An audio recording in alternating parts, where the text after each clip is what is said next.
അങ്ങനെ എൻ്റെ വാർത്തായാത്രയിൽ എപ്പോഴും ഒപ്പമുണ്ടായിരുന്ന അങ്ങനെ ഒരു സുഹൃത്താണ് അഖിൽ ജോസഫ്. അഖിലിന് യാത്ര ചെയ്യുന്നതിനൊക്കെ പരിമിതികളുണ്ട്. അഖിലൊരു വീൽ ചെയർ ബൗണ്ട് പേഴ്സൺ ആണ്, അതായത് ഒരു ദിവ്യാംഗാണ് അഖിൽ ജോസഫ് എന്ന് പറയാം. അപ്പോൾ പിറന്നാൾ ദിനത്തിൽ ആശംസ നേർന്ന് എനിക്കൊരു ചിത്രവും അഖിൽ അയച്ചു തന്നിരുന്നു. അപ്പോൾ അഖിലിനോട് ഞാൻ ലൈവിൽ തന്നെ അതിൻ്റെ ഒരു നന്ദി അറിയിക്കാമെന്ന് കരുതി. അഖിൽ ജോസഫ്, സുപ്രഭാതം. ഇതാണ് അഖിൽ എനിക്ക് അയച്ചു തന്ന ചിത്രം. ഇഷ്ടമായോ ചേച്ചി എന്ന് ചോദിച്ച് അയച്ചു തന്ന സന്ദേശമാണ്. അഖിൽ, ആ ചിത്രം ഇഷ്ടമായി. ഒപ്പം അഖിലിനെയും നേരിട്ട് കാണണമെന്ന് ഒരുപാട് തവണ ആഗ്രഹിച്ചിട്ടുണ്ടെങ്കിലും നമുക്ക് ഇതുവരെ പറ്റിയിട്ടില്ല. ഇപ്പോൾ ഹൈദരാബാദിലാണ്. നാട്ടിൽ വന്നിട്ട് ഉറപ്പായിട്ട് നമുക്ക് നേരിട്ട് കാണുകയും ചെയ്യാം. Akhil, thank you so much for your wish. സുപ്രഭാതം ചേച്ചി, wish you happy birthday once again. ആദ്യമായിട്ട് നേരിട്ടൊരു വിഷയം പറയാൻ പറ്റുന്നത്. ചേച്ചി പറഞ്ഞ പോലെ 2013 തൊട്ട് ചേച്ചിന്റെ കൂടെ തന്നെ ഉണ്ട്. ഒരിക്കലും കുറെ വട്ടം നമ്മൾ കാണുന്ന ശ്രമിച്ചിട്ടുണ്ട്, പക്ഷെ അത് കാണാൻ പറ്റില്ല. പക്ഷെ ഈ വർഷമെങ്കിലും നമുക്ക് നേരിട്ട് കാണാൻ പറ്റുന്ന ഒരു വിശ്വാസത്തിൽ തന്നെയാണ്. അഖിൽ, ഇപ്പോൾ ഞാൻ പറയായിരുന്നു പ്രേക്ഷകരോട്, ഇങ്ങനെ ചാനൽ മാറി മാറി വരുമ്പോൾ അത്രയും കാലം തുടർച്ചയായിട്ട് നമ്മളെ കണ്ടുകൊണ്ടിരിക്കുക എന്ന് പറഞ്ഞാൽ 12 വർഷമായിട്ട് അഖിൽ ഇപ്പോൾ തുടർച്ചയായിട്ട് കാണുന്നുണ്ട്. കഴിഞ്ഞ കുറച്ച് കാലങ്ങളായിട്ട് അഖിൽ ഇങ്ങനെ ഇടയ്ക്കിടയ്ക്ക് സന്ദേശങ്ങൾ അയക്കും. അഖിൽ ഒരു ബ്ലോഗറാണ്. അതുപോലെ തന്നെ അഖിലിൻ്റെ ഒരു ഫീൽഡ് എന്ന് പറയുന്നത് അതൊക്കെ ഒന്ന് നമുക്ക് പ്രേക്ഷകർക്കൊന്ന് പരിചയപ്പെടുത്തി കൊടുക്കാം.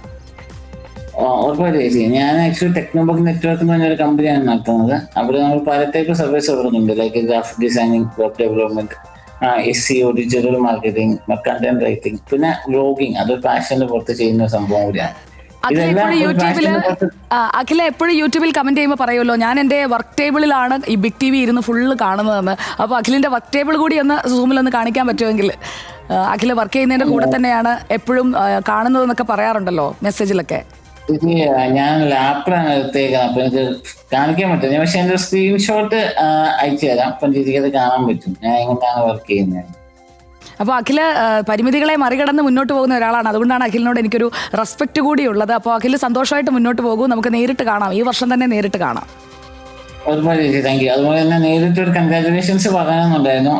ആദ്യത്തെ വുമൻ ചീഫ് എഡിറ്റർ എന്ന് പറഞ്ഞു കഴിഞ്ഞാൽ എനിക്ക് ഭയങ്കര പ്രൗഡാണ് ചേച്ചിയുടെ ഈ ഒരു പൊസിഷനിൽ കാണുമ്പോൾ. കാരണം നമുക്ക് നമ്മൾ നേരിട്ട് കണ്ടിട്ടില്ലെങ്കിലും എപ്പോഴും ചേച്ചിയായിട്ട് സംസാരിക്കുന്നതുകൊണ്ട് എപ്പോഴും കൂടുതലുള്ള ഒരാളായിട്ടുള്ള ഒരു ഇത് തന്നെയായിരുന്നു. അപ്പം അങ്ങനെയുള്ള ഒരു ചേച്ചി ഇത്രയും വലിയൊരു പൊസിഷൻ എത്തിയപ്പോൾ ഭയങ്കര സന്തോഷം.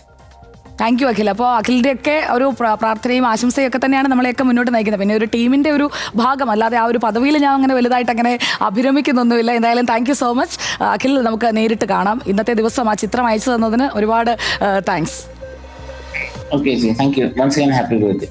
Okay, thank you Akhil. Akhil നമ്മുടെ യൂട്യൂബിൽ സ്ഥിരമായിട്ട്, ഞാൻ അതുകൊണ്ടാണ് അഖിൽ ഇങ്ങനെ സന്ദേശം അയച്ചപ്പോഴേക്കും നമുക്ക് ആ ചിത്രം ഒന്ന് കാണിക്കാമെന്ന് ഞാൻ നൗഫലിനോട് പറഞ്ഞത്. അഖിൽ വീൽ ചെയർ ബൗണ്ടാണ്. അഖിലിന് സ്വന്തം ഇഷ്ടപ്രകാരം എല്ലായിടത്തേക്കും എത്തിച്ചേരാൻ കഴിയില്ല. അപ്പോൾ അഖിലിനെ പോയൊരു ദിവസം അങ്ങോട്ട് പോയി കാണണം, എന്നാലേ അത് നടക്കുകയുള്ളൂ. അപ്പോൾ അങ്ങനെ ഒരു ദിവസം ഈ നമ്മുടെ തിരക്കിനിടയിൽ, ഓട്ടത്തിനിടയിൽ നമുക്ക് മിസ്സാവുന്ന ചില കാര്യങ്ങളിലൊന്ന് ഇതുപോലെയുള്ള കൂടിക്കാഴ്ചകളാണ്. എന്തായാലും ഞാൻ നൗഫലും നാട്ടിലെത്തിക്കഴിഞ്ഞിട്ട് ഉറപ്പായിട്ടും അഖിലിൻ്റെ വീട്ടിലേക്ക് പോകും. അത് പ്രിയപ്പെട്ട പ്രേക്ഷകരുമായിട്ട് ആ വിശേഷങ്ങൾ ഞങ്ങൾ ബിഗ് TVയുടെ ഡിജിറ്റൽ പ്ലാറ്റ്ഫോമുകളിലൂടെ പങ്കുവയ്ക്കുകയും ചെയ്യും.